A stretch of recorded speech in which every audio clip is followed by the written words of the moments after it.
영어로 라이프 사이클이라고 하는 게 있습니다. 우리나라 말로 번역하면 생애 주기, 이렇게 라이프 사이클, 생애 주기, 이렇게 표현할 수 있을 겁니다. 뭔가 이렇게 하나의 흐름으로, 과정으로 이루어져 있다라고 하는 의미일 겁니다. 이런 생각만 갖는 것으로도 오늘을 살아가는데 우리가 받을 수 있는 격려가 많고 그것으로 품을 수 있는 소망이 굉장히 많습니다. 올해는 저도 감기가 상당히 오래 가는 것 같아요. 아직까지도 감기가 다 떨어지지 않았는데 보니까 막 추워서 파카 입고 긴 파카를 입고 새벽에 오가고 교회를 오갔는데 어느 순간인가 날씨가 변해서 다 벗어버리고 이제는 가벼운 코트를 입어도 되고, 요 며칠 사이에 제가 날씨가 따뜻하다는 생각이 있어서 코트 입는 것도 잊어버리고 그냥 양복만 입고 나왔던 적도 몇 번 있습니다. 그러면 안 되는데 그렇게 해서 또 감기가 싹 사라져 가다가 다시 돌아온 것 같습니다. 우리 오늘은 3월 1일이기도 하고 우리 아이들이 이제 각각 자신의 인생에 지금까지 왔던 중요한 단계를 넘어서 새로운 단계로 나아갈 수 있는 졸업 축하 예배로 모이기도 합니다. 좀 격려하고 싶은 여러 가지가 있겠으나 오늘은 우리 신앙인들에게 일반적으로 정의되어져 있는 이 생애 주기에 관련된 말씀과 표현을 중심으로 앞으로 우리가 어떻게 살아야 할 것이고 우리 앞에 당한 인생을 살아가는 데 있어서 품어야 될 마음이 무엇인가를 좀 함께 나누어 보려고 합니다. 어느 날 새벽인가 제가 새벽기도 끝나고 기도하는 중에 한 표현이 제 마음속에 강력하게 밀물처럼 이렇게 몰려오는 경험을 한 적이 있습니다. 우리 믿는 사람들의 생애를 어떻게 표현할 수 있을까? 나는 과연 내 인생, 내 삶은 과연 어떤 의미를 가질까를 생각하던 중에 떠오른 표현이 하나 이겁니다. 오늘 설교의 제목이에요. 아담으로 태어나서 예수로 사는 게 우리의 인생인 겁니다. 이 말씀은 성경적으로 명확한 정의를 가지고 있는데 우리가 다 아담의 후손들, 죄의 뿌리를 가진 연약한 인간들이라고 하는 고백으로부터 시작돼요. 그래서 아담의 후손들이라고 하는 멍에를 가졌습니다. 그런데 그 아담은 하나님이 이 세상에서 가장 존귀하고 아름답게 지은 존재인데 그 모습을 잃어버려서 세상에 가장 가여운 인간, 불쌍한 인간이 되어버린 거예요. 그러다가 그런 죄의 종노릇하고 죄 안에서 갇혀서 늘 죄의 유혹 속에서 벗어나지 못하는 우리를 위해서 하나님께서 우리의 존재를 회복시키기 위해서 예수 그리스도를 이 땅에 보내주신 겁니다. 그리고 그 십자가와 부활의 사건을 통해서 우리가 스스로 생각할 때 하나님의 아들, 하나님의 자녀라고 하는 마음을 품도록 하신 겁니다. 우리는 이것을 복음이라고 말합니다. 그래서 여러분들이 스스로를 생각할 때 나는 누구인가를 정의할 수 있어야 합니다. 그럴 때 여러분들에게 항상 중요하게 고백되어져야 할 고백, 머릿속에 떠오르는 표현이 있는데 그것은 나는 아담으로 나서 예수로 사는 사람이다 라고 하는 고백이 되기를 주의 이름으로 간절히 축원합니다. 그 기저에는 나의 연약함이 있지만 그러나 그 연약함 뒤에 그리고 연약함 위에 연약함보다 더 중요하게 하나님이 내 인생에 나를 보시면서 가지고 있는 관심을 항상 생각할 필요가 있다는 겁니다. 누가복음 15장에 탕자의 비유가 나옵니다. 여기서 중요한 교훈이 그거예요. 아버지는 그 아들이 행위가 어떠하든 그가 배은망덕하든 실패한 아들이든 그의 꼬라지가 형편없어졌든 그를 아들로 대우하여, 그런데 그러한 아버지의 생각과는 다르게 아들은 자기가 저지른 짓 한 행위에 기반해서 아버지를 만날 때, 아버지에게 갈 때 아들이라고 하는 호칭보다는 차라리 품꾼이라고 여겨주면 좋겠다라는 마음을 품었던 겁니다.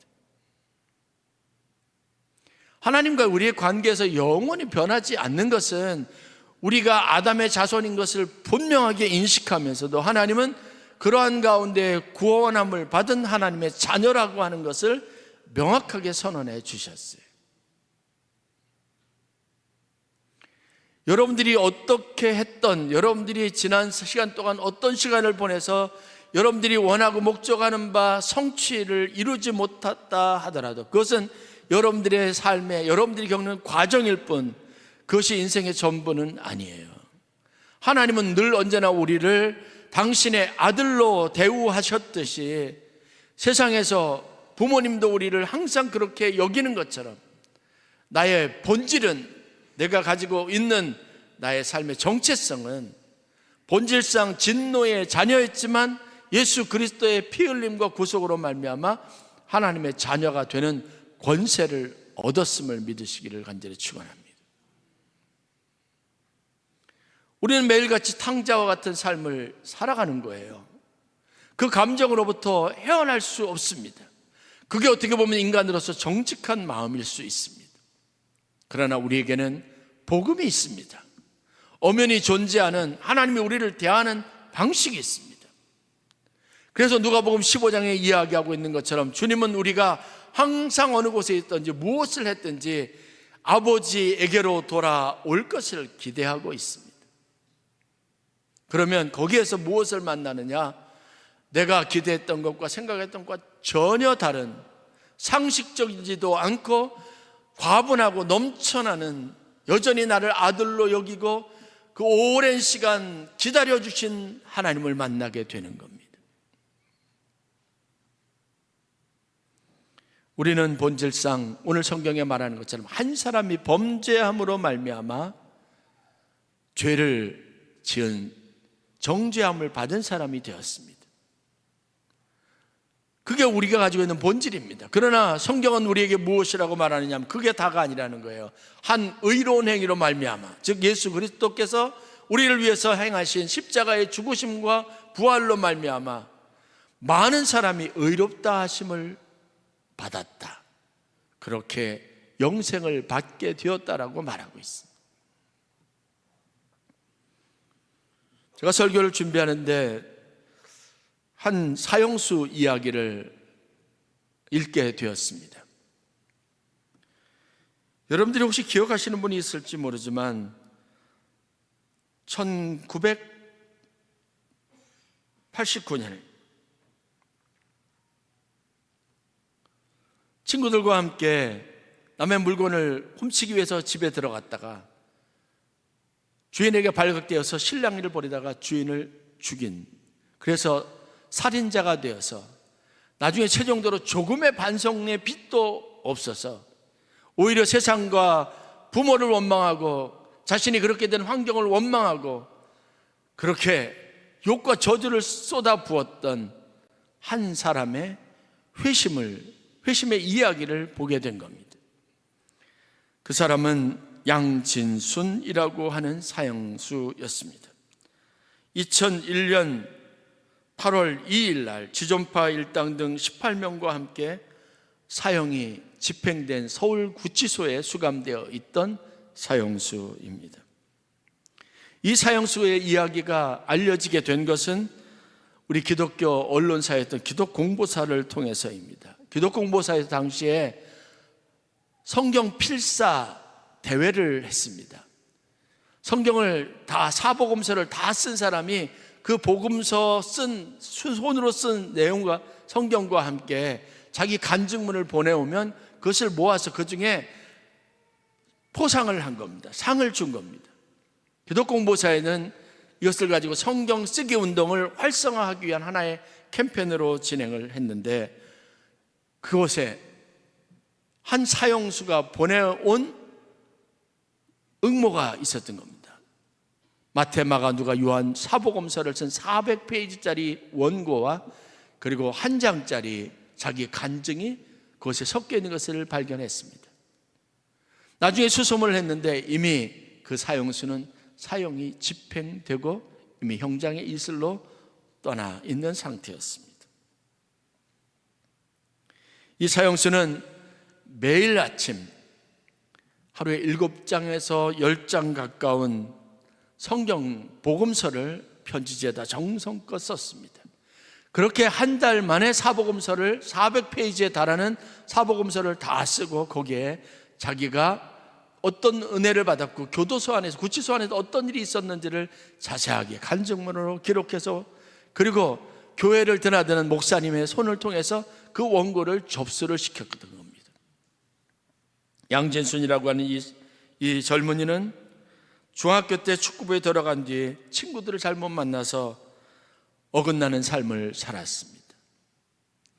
불량한 친구들과 어울리면서 남의 것을 뺏기 시작했습니다. 겁에 질려서 자기가 가지고 있는 것을 내놓는 학생들의 모습을 보면서 쾌감을 느꼈습니다.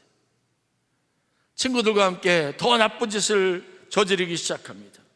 고교도 지나가지 않고 이 친구들과 어울려 다니면서 온갖 나쁜 짓을 하다가 결국은 강도, 절도, 수없이 많은 행각을 벌이다가 살인까지 하게 된 겁니다.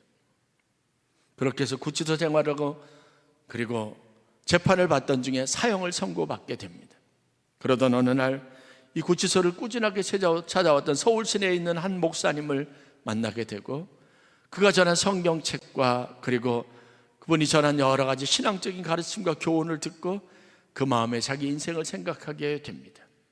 원망과 그리고 한숨 섞인 저주받을 인생이라고 생각하고 세상을 향해서 저주를 부었던 이 양진순이라고 하는 사형수가 예수를 만나는 신비한 경험을 하게 된 겁니다. 그러던 중에 구치소를 늘 도나들던 이 목사님에게로부터 성경 필사에 대한 이야기를 듣고 기독 공모사에 자기가 응모하기로 작정을 한 겁니다. 그렇게 해서 한 달여 가까이 이 성경을 필사하게 되었을 때 어느 순간에 직감적으로 자기의 인생의 마지막 순간이 다가왔다는 사실들을 깨닫기 시작합니다. 그가 성경 필사를 다 마무리하고 마지막 간증문에 이렇게 씁니다. 저는 갇힌 자 됨을 참으로 감사드리고 있습니다. 우리들을 위해서 기도해 주십시오. 사형수가 아니라 하나님의 자녀가 된 것에 대해서 너무 감사합니다. 이런 짧은 간증문을 써서 보낸 겁니다. 이 이야기가 기독 공보사를 통해서 많은 사람들에게 알려지기 시작했습니다. 여러분, 인생을 살면서 누구나 많은 일들을 만날 수 있습니다. 제가 오늘 이 이야기를 통해서 함께 나누고 싶은 것은 양진순이라고 하는 이 사형수가 그의 인생의 마지막 자기 자신을 어떻게 생각했는지, 자신의 살아온 삶에 대해서 어떻게 정의하고 판단하고 있는지를 보았으면 하는 겁니다.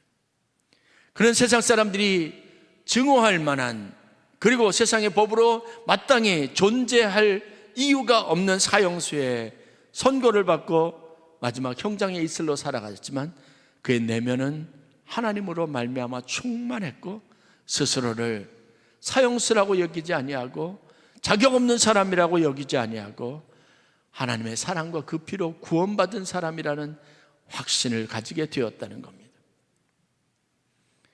오늘 여러분의 삶에 여러분들이 가지고 있는 정체성이 무엇입니까?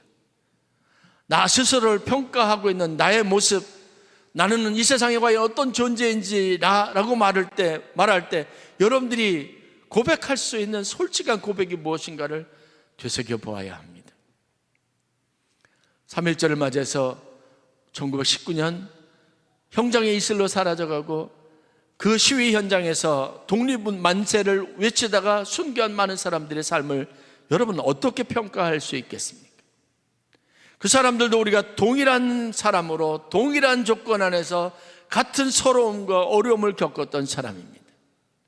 그 시대를 살던 대부분의 사람들은 나라의 주인이 누구이든 우리가 어떤 나라, 어떤 국민, 어떤 소속이 되어 있던 그것과는 별개없이 내 삶은 계속될 수 있다고 생각했고 내 일이 방해받지 않는 한, 내 생에 내 목숨이 지속되는 한 내게는 그 문제는 별로 중요하지 않다고 생각하는 사람들도 있었지만, 나라라고 하는 것, 나라의 독립이라고 하는 가치를 붙잡았던 사람들은 자기의 죽음이나 자기의 목숨 같은 것을 결코 소중히 여기지 않았던 삶을 살았던 사람들입니다. 그 시대를 살았지만 그 시대를 살아가는 사람의 마음과 생각과 그들이 스스로를 어떻게 정의하느냐에 따라 정체성이 여러분 그 사람의 삶을 만드는 겁니다. 많은 사람들은, 특히 저희 가족들도 그렇고 제 주위에 있는 사람들은 제가 처음 직장을 포기하고 신학교에 들어간다고 했을 때 세상에 가장 불쌍한 사람으로 보았습니다.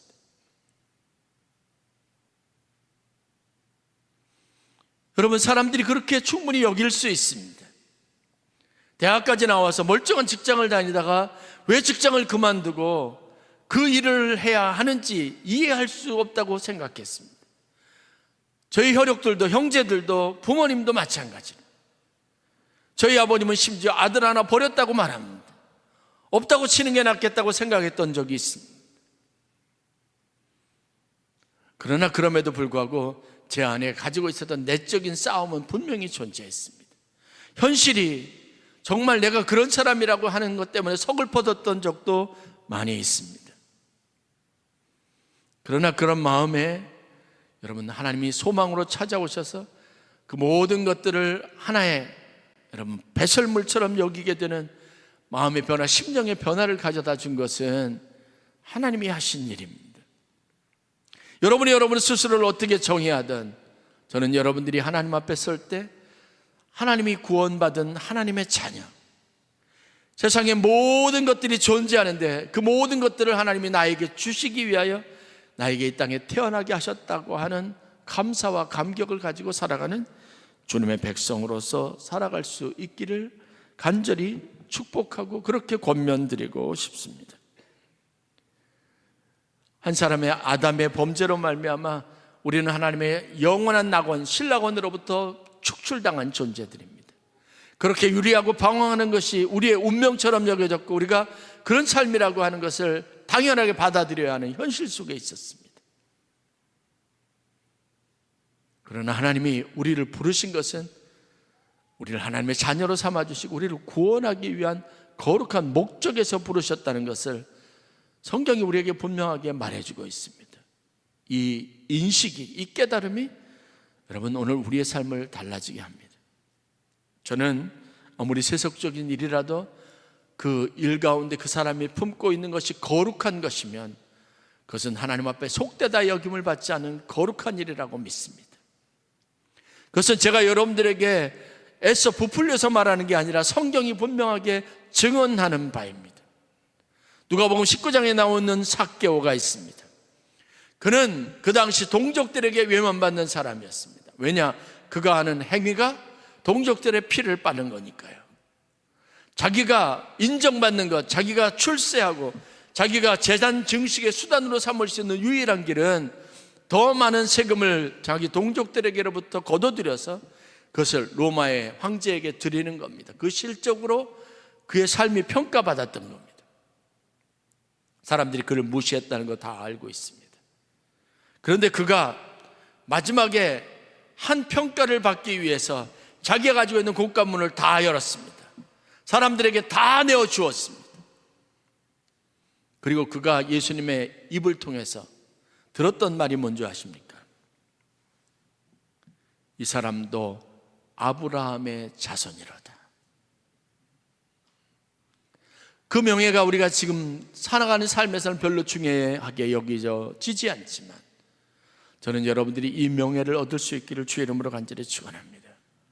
모든 것을 다 잃어버리더라도 내가 아브라함의 자손이라고 하는 것, 다시 말해서 하나님의 약속을 유업으로 받을 만한 충분한 자격을 가지고 있는 하나님의 사람이라고 하는 평가를 받는 사람들이 되실 수 있기를 간절히 축원합니다.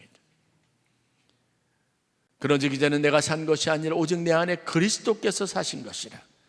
바울은 그 명예를 얻기 위해서 그렇게 자신의 삶을 새로운 차원의 하나님이 주신 새 생명을 가지고 사는 삶이라고 여겨서 이전에 자기가 자랑하던 모든 것을 다 배설물같이 여겼다라고 말합니다. 그리고 자기가 품은 소망은 절대로 자기를 부끄럽게 하지 않을 것이라고 믿습니다.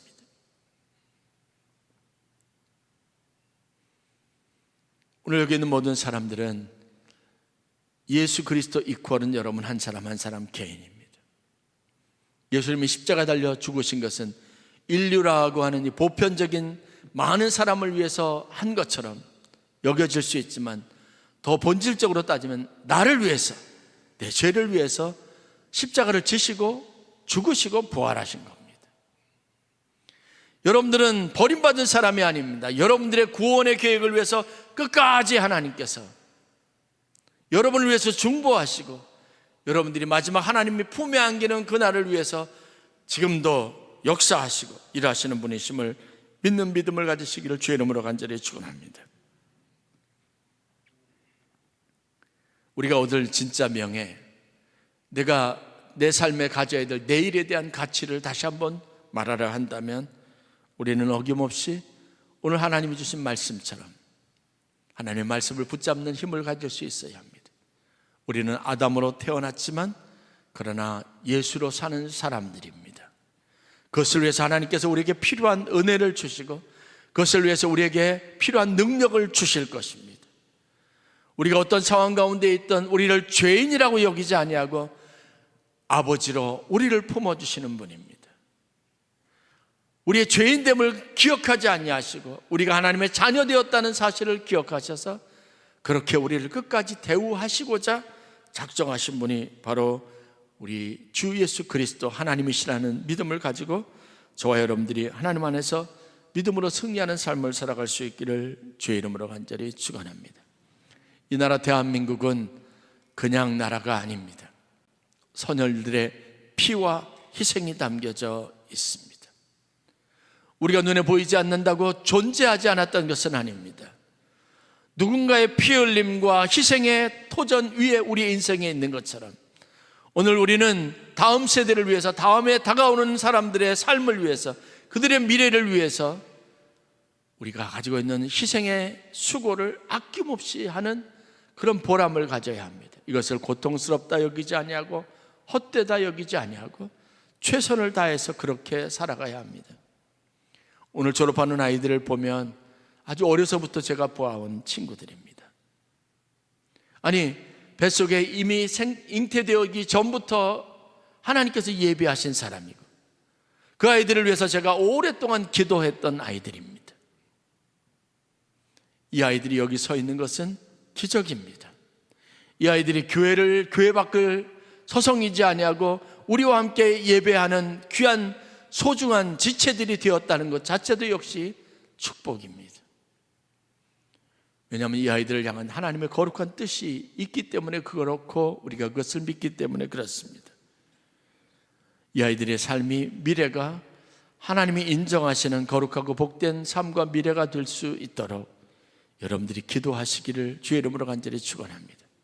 이들에게 성숙한 믿음의 본을 보이시고 이들의 영적 아버지가 되어주시고 이들을 축복하고 기도해 주시고 이들이 선하고 아름다운 삶을 살아갈 수 있도록 여러분들이 여러 가지 삶의 아름다운 것으로 섬기는 귀한 은혜가 있기를 간절히 축원합니다.